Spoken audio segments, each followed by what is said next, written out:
सहना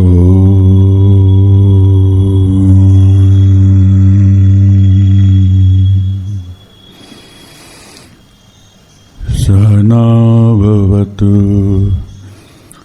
सहनौ भुनक्तु सह वीर्यं करवावहै तेजस्विनावधीतमस्तु मा विद्विषावहै। ओम शांति शांति शांति।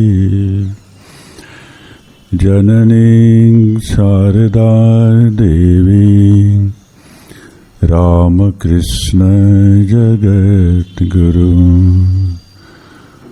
पादपद्मे तयोश्रित्वा प्रणमामि मुहुर्मुहुः।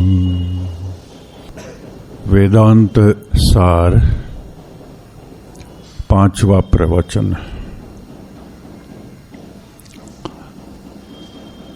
हम लोग रोज रात्रि भोजन के बाद में सब साधु लोग मिलकर के पाठ करते हैं। अलग अलग पुस्तक लेते हैं, सब मिल के पाठ करते हैं। ये हमारा रामकृष्ण मिशन का एक ट्रेडिशन है। हम लोग यहाँ अभी पाठ कर रहे हैं अद्भुत संत अद्भुतानंद। कल एक बात अद्भुतानंद महाराज ने बोली, जो माँ बोलते हैं जे ठाकुर एक जिनिस पसंद करते ना और सेटा आछे एक घे होवा।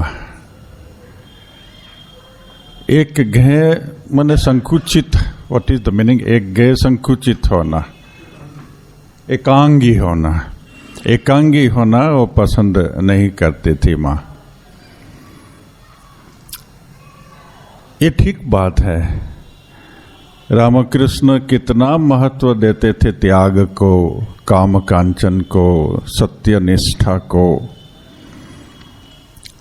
मगर पूरा कथामृत पढ़ते पढ़ते हमारे दृष्टि के सामने जो एक बात आती है वो संकुचित नहीं होना। ईश्वरेर इति नहीं, ईश्वरेर इति नाय। एक घे होते नहीं। आमी जालेओ खाई जोलेओ खाई, आमी सब रकम टेस्ट करी। ये जे रामकृष्ण की विशेषता, यही सर्वधर्म समन्वय का मूल है। और इसी के ऊपर में बेस करके स्वामी विवेकानंद ने 4 योगों का आदर्श हम लोगों के सामने रखा, जो प्रत्येक मनुष्य के अंदर में ये 4 योगों का अपने जीवन में समन्वय होना चाहिए। ज्ञान योग, भक्ति योग, कर्म योग, राजयोग। तो रामकृष्ण ये जो बोलते हैं एक घे होय ना, उन्होंने ये सब साधना की थी।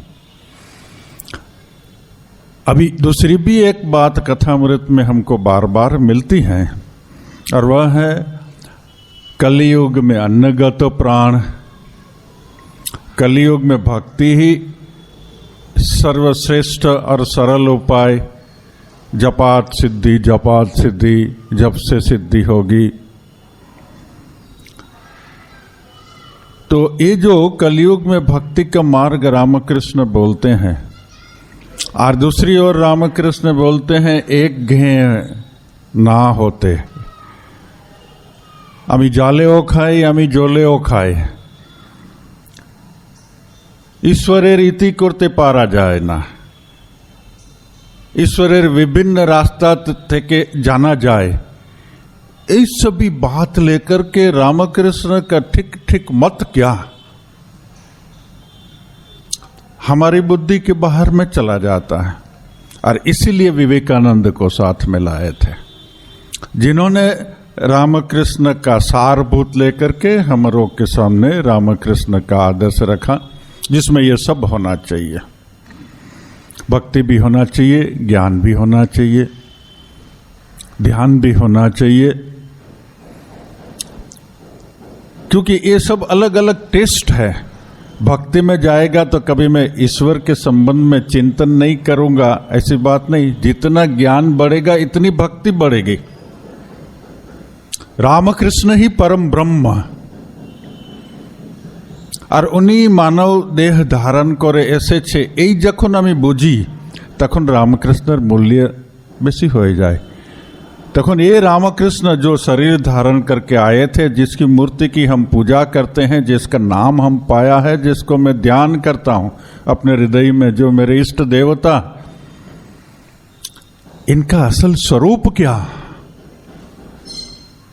ये रामकृष्ण कौन है? इन्हीं परम ब्रह्म, शुद्ध ब्रह्म। तो ये शुद्ध ब्रह्म को जानने का जो पथ है वो विचार पथ है, वो ज्ञान पथ है। उस पथ को भी जानना जरूरी है। और जितना ये ज्ञान बढ़ेगा ईश्वर के संबंध में, इतना ईश्वर को समझ सकेंगे। और जितना ईश्वर का मूल्य समझेंगे इतनी भक्ति बढ़ेगी, इतनी ज्ञान की जागृति भी आएगी। ऐसा नहीं है जो ज्ञान होने से भक्ति नहीं होगी, भक्ति होने से ज्ञान नहीं होगा, वो तो समांतर जाता है। जैसे बोलते हैं ना, रामकृष्ण का आउटर अपीयरेंस भक्त का था, मगर रामकृष्ण का अंतर्ज्ञान का था। विवेकानंद का आउटर जो खोल था वो ज्ञानी का था, मगर विवेकानंद का हृदय भक्ति का था। तो ये सब हमारे अंदर में होना चाहिए। तो मूल्य समझना ये ज्ञान से होता है। विवेक विवेक, विचार विचार, ठाकुर कितनी बार कथा अमृत में बोलते हैं, उदाहरण भी देते हैं कितने ढंग से। एक उदाहरण है, गोरक्षनाथ नाम सुना होगा। एक कोई गांव के बाहर में, शहर के बाहर में अपना डेरा डाले नदी के किनारे बैठे थे, और उनका एक साथ में एक शिष्य था। तो शिष्य को ये सब समझा रहे थे विवेक कि जहां तक वस्तु का मूल्य नहीं समझ सकते हैं, वहां तक उसके प्रति प्रीति नहीं होती। तो ये समझाने के लिए बोले, एक पत्थर है, तुम बाजार में ले जाओ और इसको कोई सब्जी की दुकान वाला के पास में जाकर के उसका मूल्य करके आओ। तो वहां जाकर देखा, जो सुंदर पत्थर तो है, ऐसा पत्थर तो देखने को नहीं मिलता, सब्जी को तोलने में काम भी आएगा, नहीं तो बच्चे लोग खेलेंगे, 5 सेर सब्जी दूंगा। गुरु ने बोला था बेचना नहीं है उसको। तो गुरु को जाके ये बताया। गुरु बोले, अभी कल तुम कपड़े के व्यापारी के पास में जाओ, उसको जाकर के पूछा, पत्थर देखा के, बोले अच्छा तो है, मूल्यवान पत्थर लगता है, ये 10 मीटर कपड़ तुमको दे देगा। बोले थोड़ा सा ज्यादा दीजिए, 20 मीटर दीजिए। अरे 10 मीटर भी तो तुमको ज्यादा बोल दिया मैं, ये 10 से ज्यादा नहीं होगा। तो वापिस चला आया। बोले अभी सुनार की दुकान में जाओ, गोल्ड स्मिथ के पास में। तो गोल्ड स्मिथ के पास में गया पत्थर को लेके। तो गोल्ड स्मिथ बोला, लगता है तो मूल्यवान, हम तो ज्यादा नहीं पहचान सकता है, मगर 1000 रुपया दे देगा उसका। नहीं 1000 नहीं, इसका कम से कम 1500 कर दीजिए ना। 1500 तो क्या, 1000 से 1 पैसा भी ज्यादा नहीं मिलेगा, देना हो तो दो। वापिस चला आया। फिर बोले अभी जौहरी के पास में जाओ। तो जौहरी के पास में गया, उसको बताया। तो जौहरी की तो 4 आंखें हो गई, ये पत्थर कहां से मिला तुमको? बोले मेरे गुरु ने मुझको दिया है। बोले इसका तो मैं मूल्य नहीं कर सकता, मेरे पास तो ज्यादा से ज्यादा तुमको 20 लाख रुपया हमारा सब कलेक्ट करके तुमको दूं तो दे सकता हूं, मेरा सब संपत्ति ले जाओ, ये दे दो। मगर ये तुम्हारा पत्थर इतना मूल्यवान है, मैं तुमको सच बता दूं, तुम्हारा गुरु ने मेरे पास, तो एक राजा का राज्य भी अगर कोई दे दे तो राज्य भी छोटा पड़ जाएगा, इसका इतना बड़ा मूल्य है। ये कौन दिया तुमको? चलो तुम्हारे गुरु के पास में मैं आता हूं। तो गुरु के पास में गए, गोरखनाथ वहां बैठे थे। महाराज ये पत्थर आपको कहाँ मिला? ये तो अति मूल्यवान, हमें तो जीवन में कभी ऐसा पत्थर मूल्यवान हीरा नहीं देखा, ये तो राज्य खरीद सकते हैं इससे। बोले इसका मूल्य समझाने के लिए ही शिष्य को तुम्हारे पास में भेजा था, तो जहां तक सच्चा जौहरी न मिले वस्तु को पहचान नहीं सकेंगे। सच्चा जौहरी के लिए ट्रेनिंग चाहिए, ज्ञान पाना चाहिए। उन्होंने वो पत्थर लेकर के फेंक दिया नदी में। आज जौहरी, अरे महाराज महाराज महाराज ये क्या कर रहे हैं? नदी में पत्थर को फेंक, ये हीरे को फेंक दिया, इसका आपको कोई मूल्य नहीं है। बोले पत्थर का क्या मूल्य है? हीरा भी पत्थर है, तुम जिसको हीरा बोलता है। नदी के किनारे पे ये कितना असंख्य पत्थर पड़े हैं, वो भी पत्थर है, मगर महाराज ये तो सामान्य पत्थर नहीं है। शिष्य को बोले तुम नदी में उतरो और एक मुट्ठी भर के पत्थर लेके आओ। तो मुट्ठी भर के पत्थर लेके आया तो देखा सब ही तो हीरे हैं। तो जौहरी जो आया था, महाराज इतने हीरे आपके पास में है? बोले इसको फिर फेंक दो। तो जौहरी ने उसको पूछा, महाराज जिसके पास में इतने हीरे पड़े हो और जिसको इतने हीरे का ज्ञान हो, वह उसको धूला तुल्य, माटी तुल्य समझता है, तो आपको इससे क्या बड़ा मूल्यवान वस्तु मिल गया है? ये इतनी संपत्ति को भी आपका कोई मूल्य नहीं है। मुझे ब्रह्म मिल गया है, ईश्वर मुझे मिल गया है, इस धन के पास में ये धन की कोई मूल्य नहीं है। तो ये जो ईश्वर धन को, ईश्वर के मूल्य को समझना है तो सत्संग से समझ में आता है, ये ज्ञान से समझ में आता है। जो ज्ञान मिलने से, ये आत्मज्ञान मिलने से आवागमन खत्म हो जाता है, दुख से मुक्ति हो जाती है, शोक जीवन से चला जाता है। ईशावास्य उपनिषद ने श्लोक में है ना, यस्मिन् सर्वाणि भूतानि आत्मैव अभूत विजानत तस्य को मोह को शोक एकत्वम अनुपश्यति। जिसने सर्वभूतों के अंदर अपने आत्मा को देख लिया है और अपने आत्मा को सबके अंदर में जान लिया, उसको फिर मोह कहाँ? क्योंकि दो ही नहीं है, दो होने से तो मोह होगा। एक ही जे अद्वैत ही है तो फिर मोह नहीं है, फिर दुख भी नहीं है, फिर चिंता विलाप भी नहीं है, फिर कुछ भी नहीं है। जीवन में आनंद ही आनंद है, क्योंकि ब्रह्म आनंद है। उस ब्रह्म आनंद क्या है और उसका पथ क्या है, यही वेदांत सार हम लोगों को सिखाते हैं। तो अभी तक हम लोग जो 4-5 सप्ताह में क्या अधिकारी के संबंध में पढ़ रहे थे। अधिकारी क्या है?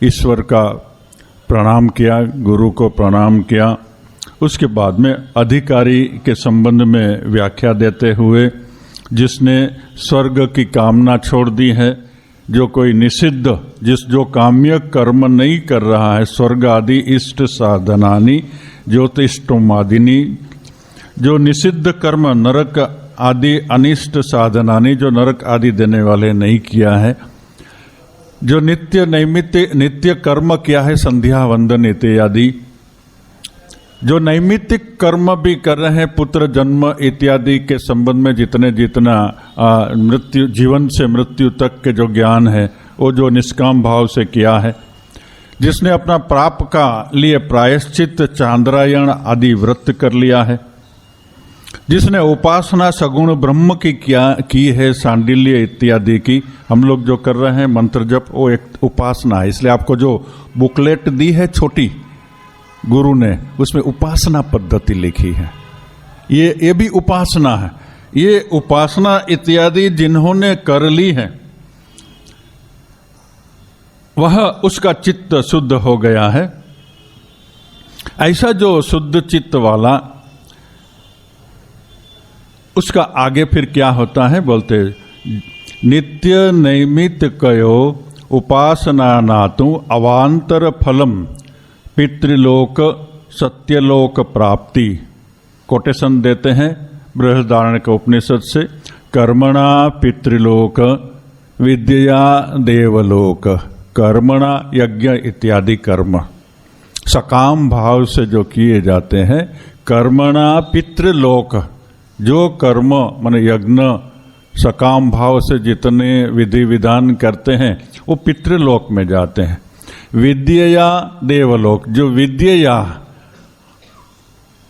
ये जो आप कर रहे हैं, सुन रहे हैं, ये विद्या है। फिर ध्यान करना ये भी विद्या है, उपासना ये भी विद्या के अंदर में आता है। जो ये जो दो है, इसमें जो सकाम कर्म वाले हैं वो पितृलोक में जाते हैं। पितृलोक के अंदर में क्या क्या आता है, भूर्भुवः स्वः, पितृ मने मृतात्मा। ये मृतात्मा की गति कहाँ तक होती है, स्वर्गलोक तक। फिर जब उसके पुण्य कर्म खत्म हो जाते हैं तो गीता में जैसे कृष्ण बोलते हैं, क्षीणे पुण्ये मर्त्यलोके विशन्ति। जब उसका पुण्य खत्म हो गया तो वो फिर वापिस मृत्युलोक में आते हैं। कर्म के द्वारा, सकाम कर्म के द्वारा इतनी ही गति होती है, इससे ऊपर सकाम कर्म की गति नहीं। और जगत के दूसरे जितने भी धर्म हैं वो लोग इतने तक ही समझे हैं। सेमिटिक धर्म जो मुस्लिम, यहूदी और क्रिश्चियन धर्म है, ये स्वर्गलोक तक समझे हैं, उससे ऊपर का ज्ञान उन लोगों को नहीं मिला। उनके शास्त्रों में ऐसा नहीं बोला जाता है। अभी ये पितृलोक और देवलोक क्या है, बृहदारण्यक उपनिषद और छांदोग्य उपनिषद में काफी वर्णन है। स्वामी विवेकानंद छांदोग्य उपनिषद का प्रवचन करते करते इन्होंने ये पूरी प्रक्रिया हम लोगों को समझाई थी, जो मैं पढ़ता हूं। स्वामी जी बोलते हैं, क्योंकि ये वेस्टर्न, ये है प्रैक्टिकल वेदांत लेक्चर नंबर 2, इसके अंदर में ये लिखा है, When a man dies, who has by meditation purified himself, who has by meditation purified himself and got knowledge, ध्यान के द्वारा जिसने मन को पवित्र किया है और जिसने ज्ञान प्राप्ति की है, वो कौन सा ज्ञान? फिजिक्स, केमिस्ट्री, हिस्ट्री, जियोग्राफी नहीं, जिसने आत्मा का ज्ञान, ये जो वेदांत सार हम पढ़ रहे हैं, ये ज्ञान जिसने प्राप्त किया है। तो अभी ये जो ज्ञान है उसमें 2 भाग क्या है, ये समझ लेना जरूरी है प्रत्येक आध्यात्मिक पथ के पथिक को। एक ज्ञान बोलता है परोक्ष ज्ञान और दूसरा को बोलते हैं अपरोक्ष ज्ञान। मैं कौन हूं, ईश्वर क्या है, ब्रह्म क्या है, ये जगत का स्वरूप क्या है, इसका परस्पर संबंध क्या है, इत्यादि सब बातों को जिसने जान लिया है थियोरेटिकल, नंबर 1, जो ये ज्ञान से कन्विंस्ड हो गया है, माने श्रद्धा इसके अंदर में आ गई है, मगर अभी अनुभव नहीं हुआ है, ऐसा जो ज्ञान, उसको परोक्ष ज्ञान बोलते हैं। परोक्ष का अर्थ होता है अक्ष, माने आंख को संस्कृत में अक्ष बोलते हैं। पर माने आंख से परे, ये दीवाल के पीछे जो है, दीवाल के पीछे आप देख नहीं सकते, तो ये दीवाल के पीछे जो भी है वो आपके लिए परोक्ष है, आंख से पार। और दूसरा ज्ञान है अपरोक्ष। अपरोक्ष माने आंख से जो पार नहीं है। ऐसे नेगेटिव को नेगेटिव करके पॉजिटिव बन जाता है। इसका मतलब जो आंख के सामने जो है, इसका मतलब जो मैं देख रहा हूं या स्पर्श कर रहा हूं या स्वाद ले रहा हूं, इसका अर्थ मैं जानता हूं। जानता हूं, इसकी मुझे अनुभूति है। ये अनुभूतियात्मक ज्ञान ब्रह्म का, इसको अपरोक्ष ज्ञान कहते हैं।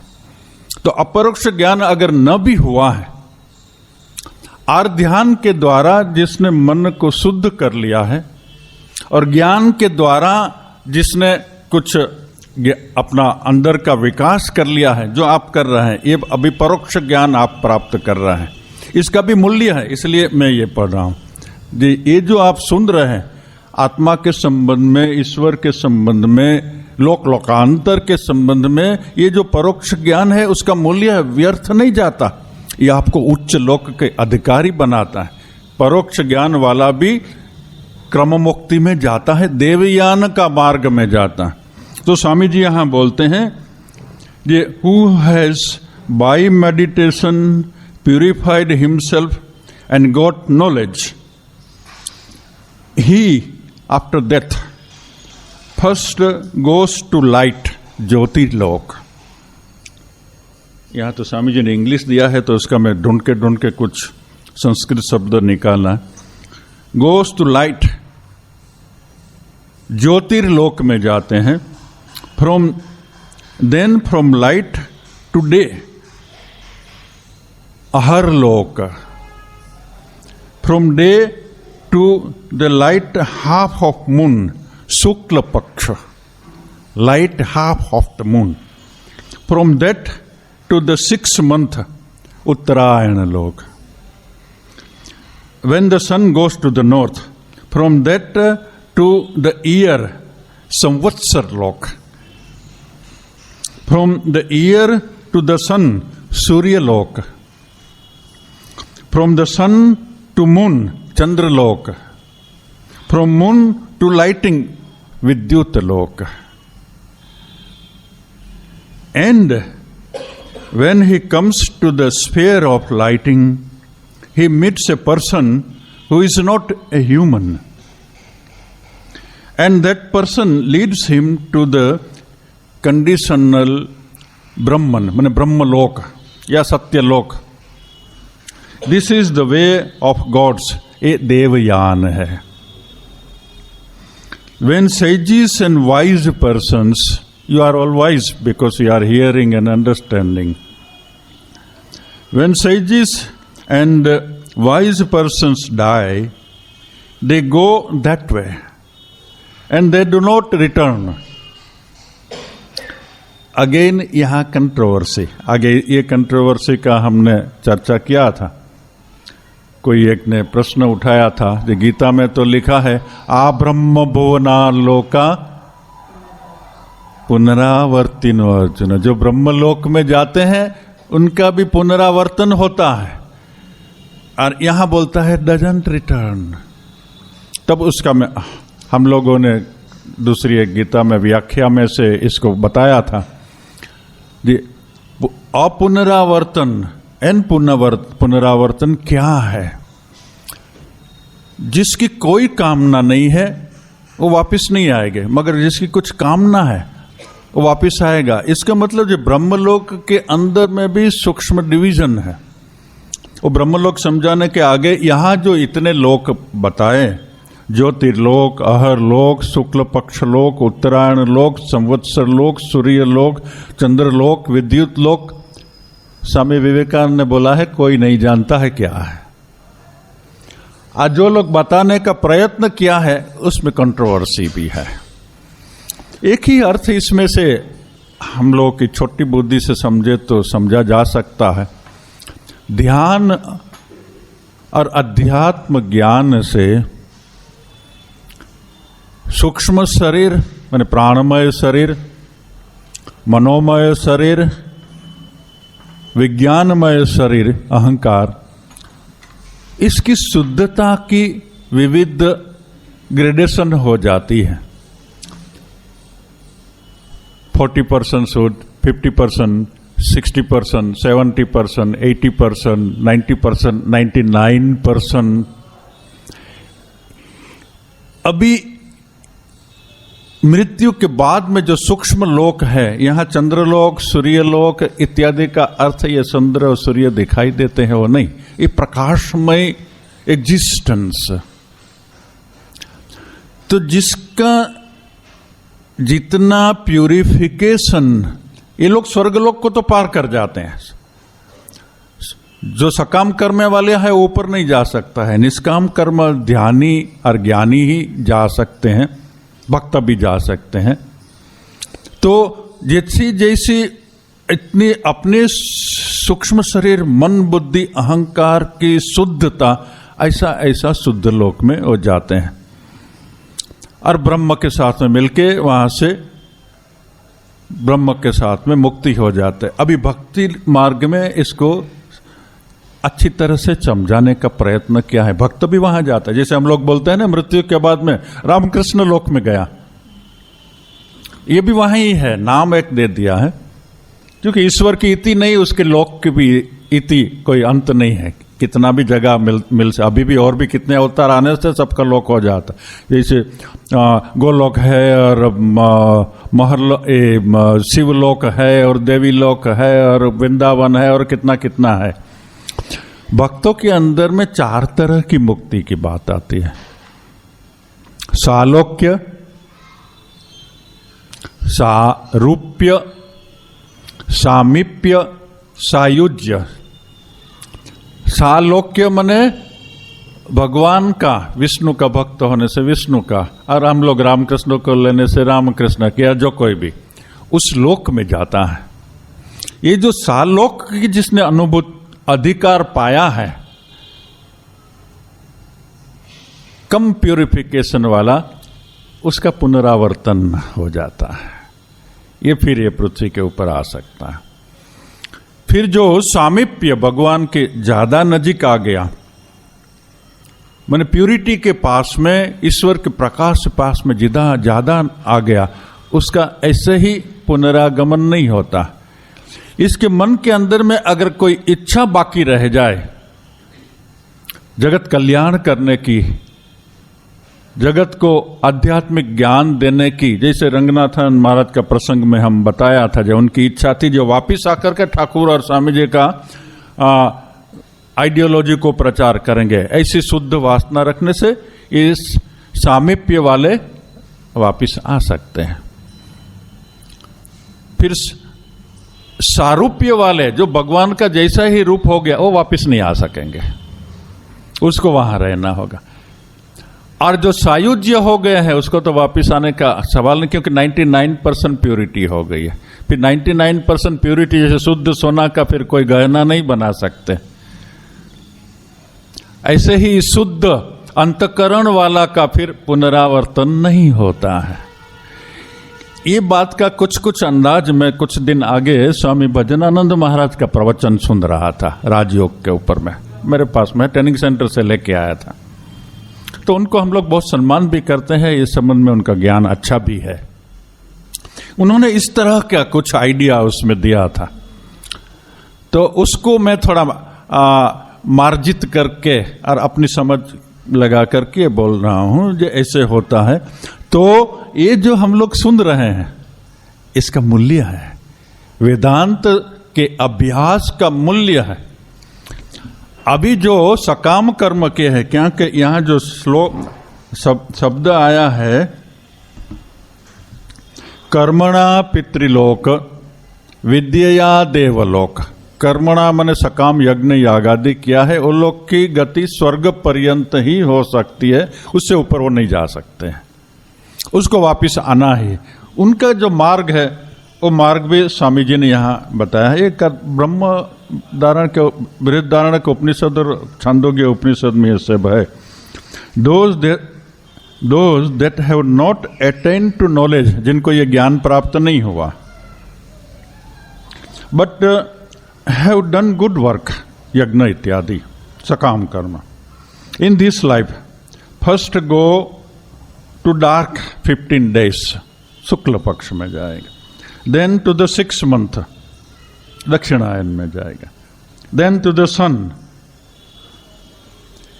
goes to the south, when sun goes to the south माने दक्षिणायन हो गया, and from that they go to the region of their forefathers, पितृलोक, and then to either, then to the region of the moon, and there becomes the food of God. This is something strange.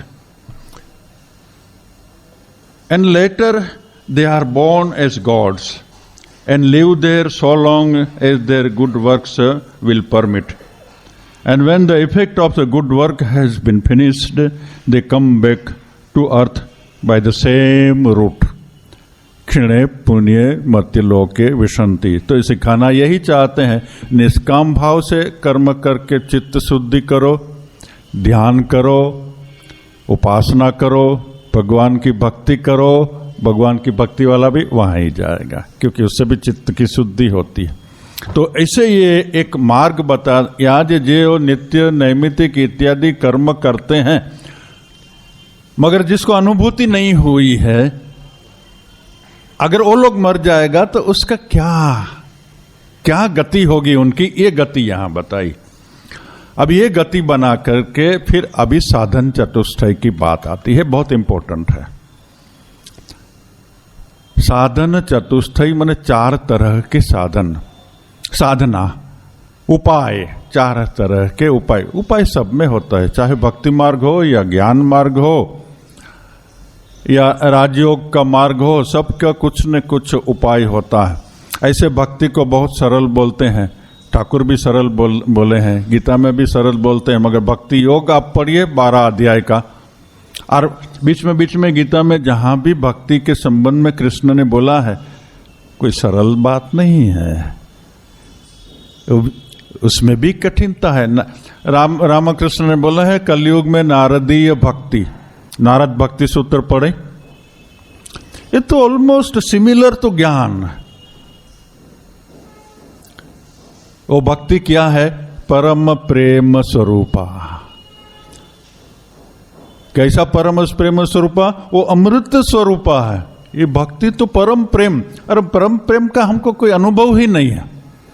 हम जिसको प्रेम समझते हैं वो तो मोह है, वो तो आसक्ति है, जिसको हम कभी शुद्ध प्रेम का नाम दे देते हैं, रिलेटिव शुद्ध। ये परम प्रेम शुद्ध प्रेम नहीं है। परम प्रेम शुद्ध प्रेम तो ईश्वर से ही हो सकता है, किसी से नहीं हो सकता। और उस जिसने ये प्रेम पाया वो अमृत स्वरूप बनते हैं, मृत्यु के पार हो जाता है। मृत्यु के पार तो एक ही होगा जिसने ब्रह्म ज्ञान पाया, बिना ब्रह्म ज्ञान मृत्यु के पार नहीं जा सकता। और वो ब्रह्म और ये ईश्वर और ये परम प्रेम और ये अमृत कोई अलग अलग वस्तु नहीं है।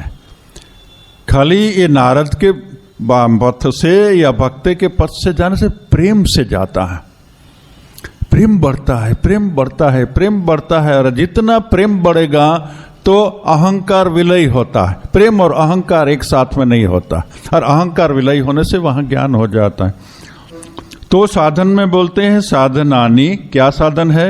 नित्य वस्तु विवेक 1, इहा मूत्र फल भोग विराग 2, समाधि सटक संपत्ति 3, मुमुक्षुत्व विवेक वैराग्य सट संपत्ति मुमुक्षुत्व।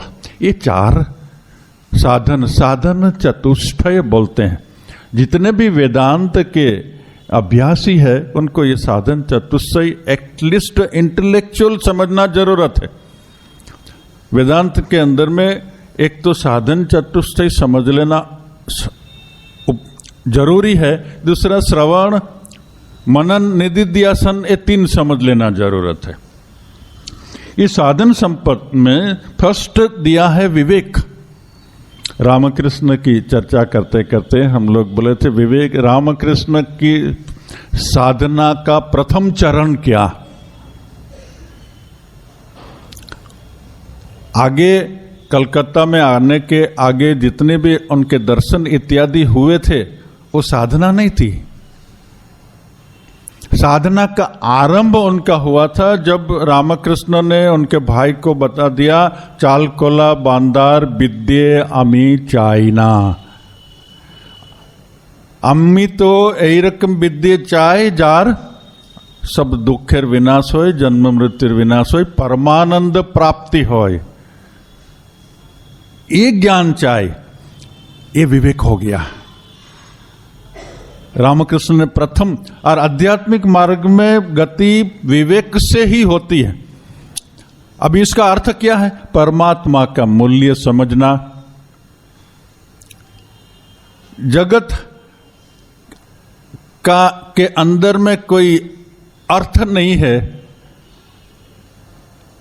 ये जो समझ लेना, जगत अनित्य है और ब्रह्म नित्य है, इसको विवेक बोलते हैं। तो जिसके जीवन के अंदर में विवेक आ गया, बस ये फर्स्ट स्ट्रंग अगर हो गया तो फिर और कुछ नहीं।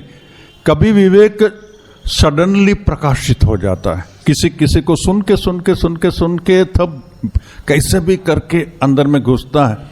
किसी का पूर्व जन्म का विवेक ऑलरेडी है, समय की अपेक्षा है। दिया सलाई लग गई, आगुन लग गया।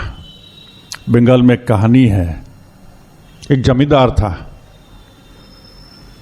संसार में लिप्त जैसे जमींदार होता है, जमीन जायदाद, पैसा, सर्वंस, झगड़ा, जाति, ऐसा सब चलता ही रहता है। उसका कोला का बहुत बड़ा बागान था और उसकी एक बेटी थी। उसने एक बार उनको बोला, कोला तो सब ले लिया था और उसका काटा हुआ सब पत्ता इत्यादि और ट्रंक इत्यादि पड़ा था, कचरा पड़ा हुआ था।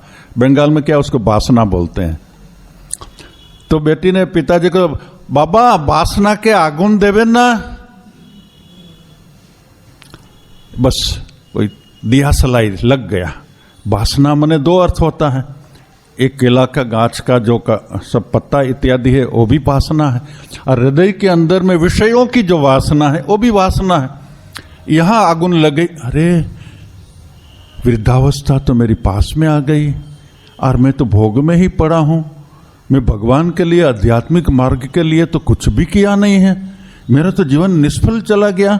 वासना को तो आगुन देना चाहिए और वासना का तो जंगल करके मैं यहां बैठा हूं। घर में गया, गमछा लिया, कंधा में लेकर के चल दिया। ये विवेक है। हम लोग पढ़ के विचार करते तब धीरे धीरे अंदर में थोड़ी आगुन जलेगी। और गोबर केक होता है ना, और धुआं वाला गीला लकड़ी होती है, और उसमें फिर थोड़ा सा आगुन दे करके फू फू फू करो और धुआं निकलता रहे और आंख को मलते रहे और आंख जलेगा। हमारा ऐसा अवस्था है, मगर वो भी अच्छा है। नहीं जलाने से जलाना का चालू किया, वहां भी आगुन लग जाएगी। तो ये बोलते हैं ये विवेक जिसके अंदर में आ गया, निरक्षीर विवेक। हंस जो होता है ना, उनके पास में पानी वाला दूध दे दो तो वो पानी छोड़ देगा और दूध पी लेगा। इसको बोलते हैं विवेक। तो यहां विवेक का अर्थ भी देते हैं। किसको विवेक बोलते हैं? नित्य अनित्य वस्तु विवेक, नित्यानित्य वस्तु विवेक। क्या नित्यानित्य वस्तु विवेक है? तावत ब्रह्मेव नित्यम, तावत ब्रह्मेव नित्यम वस्तु तथा अन्यत अखिलम अन्यत अनित्यम। इसमें ब्रह्म एकमात्र ही नित्य है और बाकी समस्त जगत वो अनित्य है। इति विवेचनम। इनमें से, हिंदी पढ़ता हूं मैं, इनमें से एकमात्र ब्रह्म ही नित्य सदा विद्यमान वस्तु है। इससे अतिरिक्त, ब्रह्म से अतिरिक्त सभी कुछ अनित्य क्षणिक है, ऐसा विचार करना नित्यानित्य वस्तु विवेक।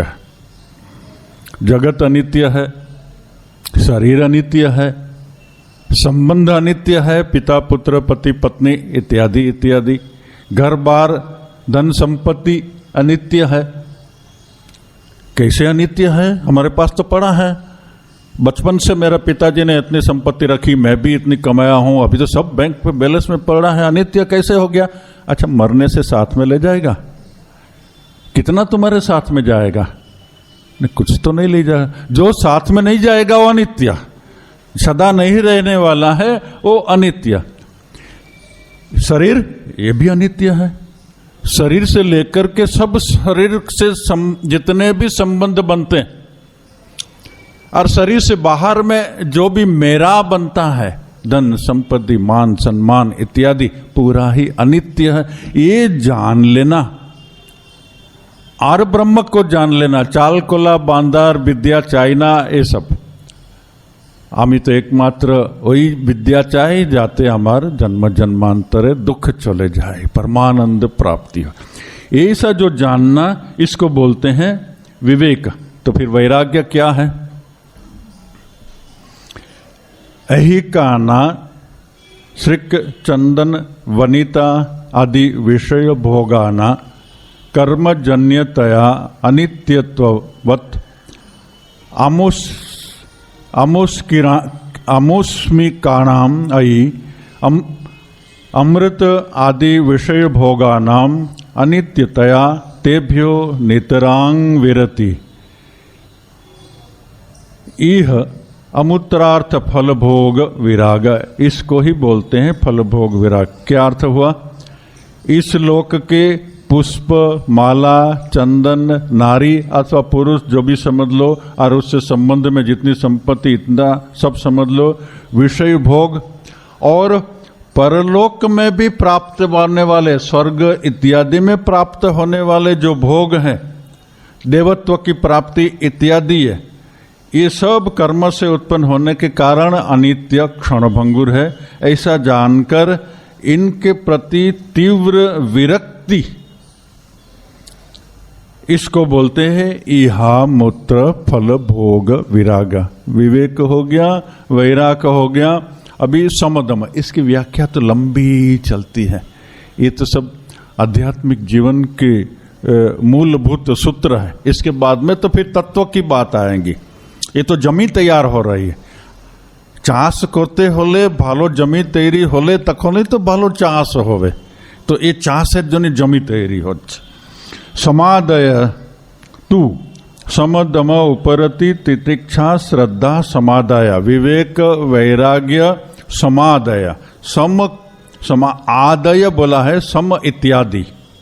समादय है सम दम उपरति तितिक्षा श्रद्धा समाय समादय सट संपत्ति, इसको बोलते हैं। 6 संपत्ति। क्या क्या 6 संपत्ति है? हम लोग जस्ट रीडिंग एंड कमेंट्री जैसा कर देंगे।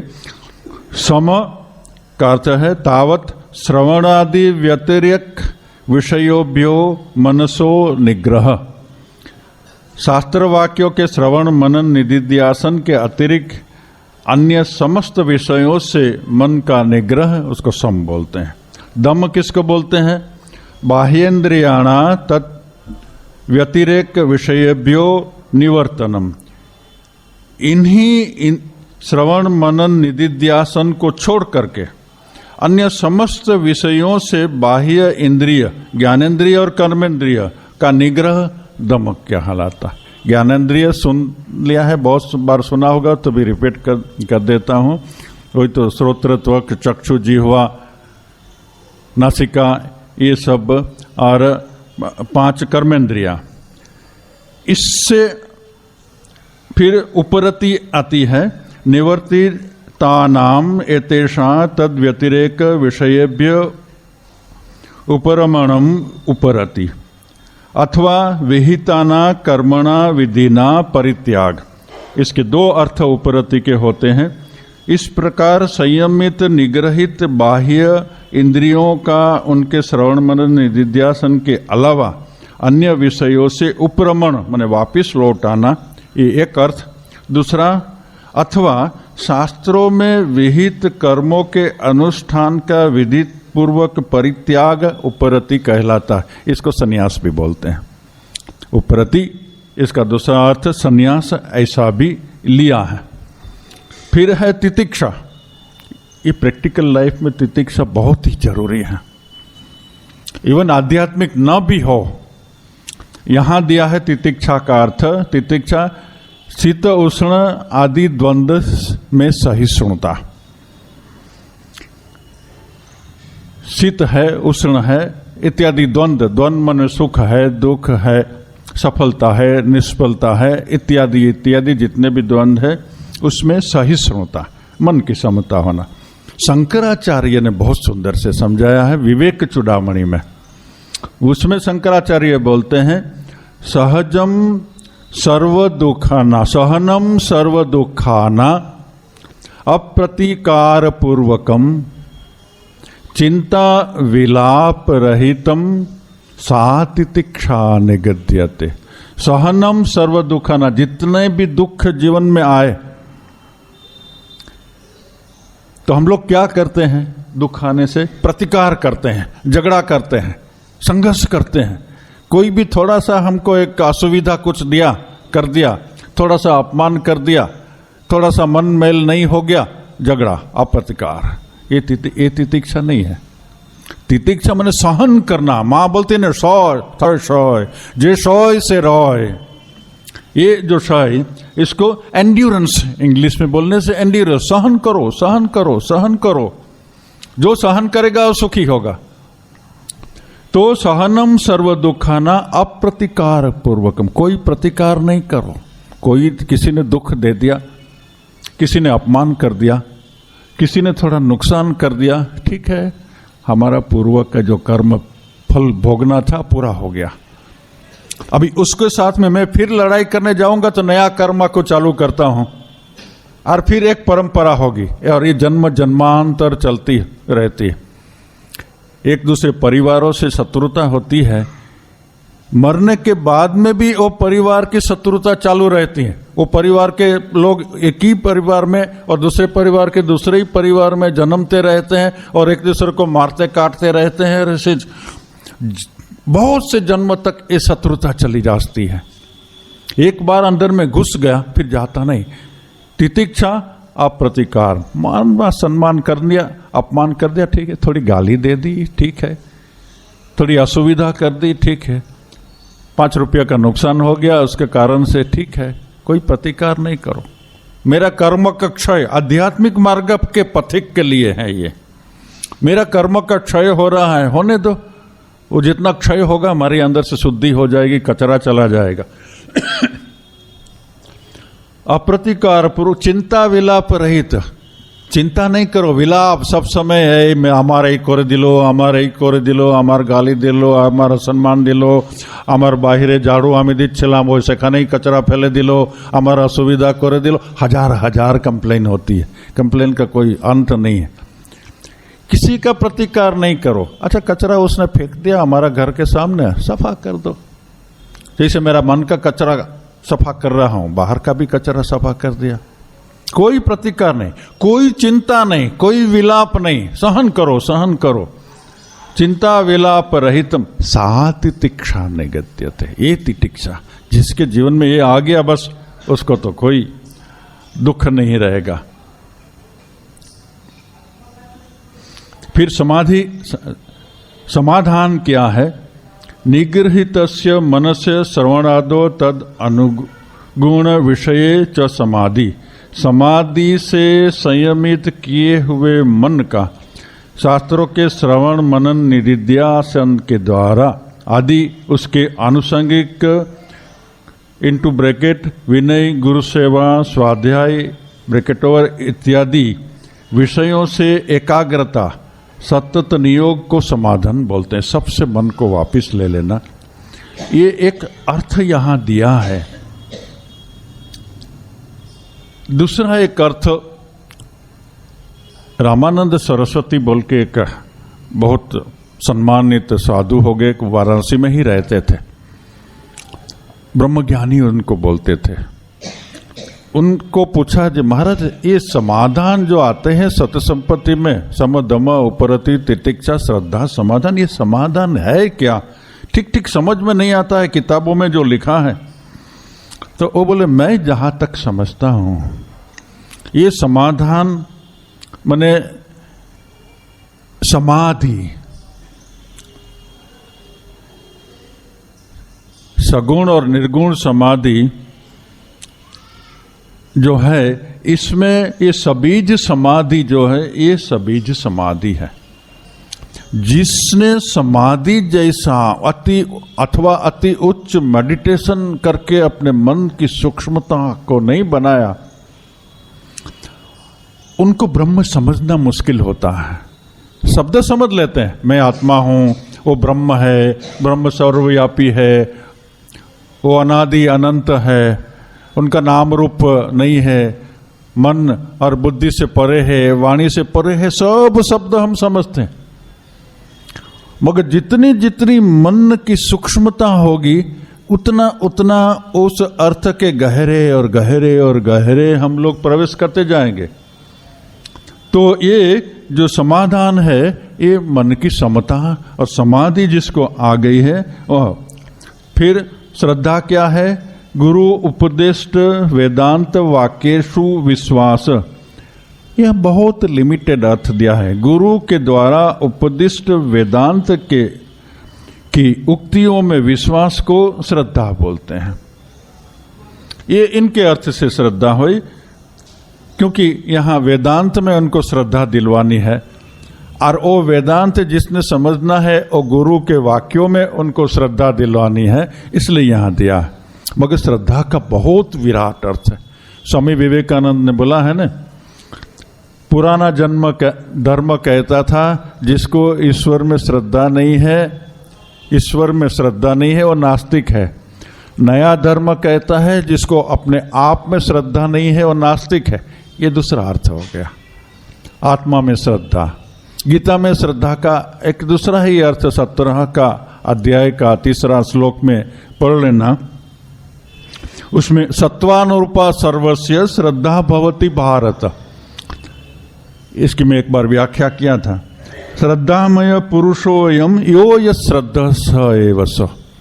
जन्म जन्मांतर का जो संस्कार हमारे मन के अंदर में पड़ा, जिसको आधुनिक भाषा में बोलने से सबकॉन्शियस जो माइंड है, इस सबकॉन्शियस माइंड का ऑल टोटल जो सम जो संस्कारों का निचोड़ होता है, जिससे आपका ये जन्म और आपका व्यक्तित्व बना है, ये निचोड़ के परिणाम है।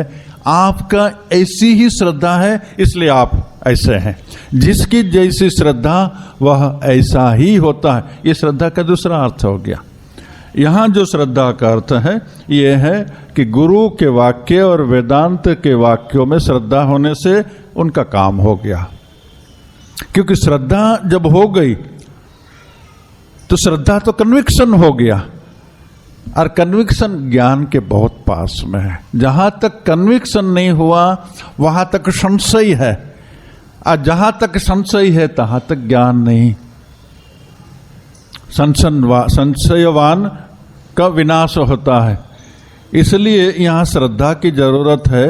अगर ऐसे ही श्रद्धा अंदर में आ गई, जन्मजात अगर श्रद्धा है तो कोई तकलीफ नहीं हो, तो बहुत लाभ हो गया। अगर जन्मजात श्रद्धा नहीं तो वेदांत के पास में इसके लिए बहुत से हथियार है। आपकी अश्रद्धा को सब जगह से काट करके आपको श्रद्धामयी बनाना। अति तर्क है वेदांत के पास में। वो सब तर्क से आपको कैसे भी करके कन्विक्शन करा करके आपको समझा देंगे आप ये शरीर मन बुद्धि नहीं है, आप आत्मा है। ये आपका जो आत्मा है वो जगत व्यापी परमात्मा के साथ में एक है। जैसे रूम के अंदर का आकाश बाहर के विराट आकाश से अलग नहीं है, ऐसे ही हमारे ये शरीर रूपी रूम के अंदर में, ग्रह के अंदर में जो चैतन्याकाश है, चैतन्य आकाश है, वह चैतन्य और समग्र ब्रह्मांड के अंदर में व्याप्त जो ब्रह्म है, ये शब्द भी गलत है मगर बोलना पड़ता है। क्योंकि ब्रह्म में तो जगत व्याप्त है, मगर ये पूरा जगत, समग्र ब्रह्मांड, अनंत कोटि ब्रह्मांड, ये ब्रह्म के एक कॉर्नर मात्र में है। इतनी इसकी व्यापकता मन बुद्धि से बाहर में है। मगर कृष्ण गीता में भी बोलते हैं, और तो तुमको क्या बोलूं, ये समग्र जगत मेरे अंदर में एक अंश रूप से ही रहा हुआ। यही उसका अर्थ है। ये जिसका कन्विक्शन हो गया, फिर श्रद्धा अगर हो गई, वैराग्य आ गया, उसको विवेक आ गया और उसकी गति एकदम तीव्र हो गई। तो ये साधन चतुष्टय, ये वेदांत का ज्ञान प्राप्त करने के लिए, वेदांत आत्मज्ञान रूपी वृक्ष करने के लिए जमी तैयार करना है। ये जमी तैयार की डिस्कशन हो गया। अभी आगे दूसरा चर्च मेन उपदेश चालू होगा। अभी ओम पूर्णमदः पूर्णमिदं पूर्णात् पूर्णमुदच्यते पूर्णस्य पूर्णमादाय पूर्णमेवावशिष्यते। ओम शांति शांति शांति। हरि ओम तत्सत्। श्री राम कृष्णार्पणमस्तु।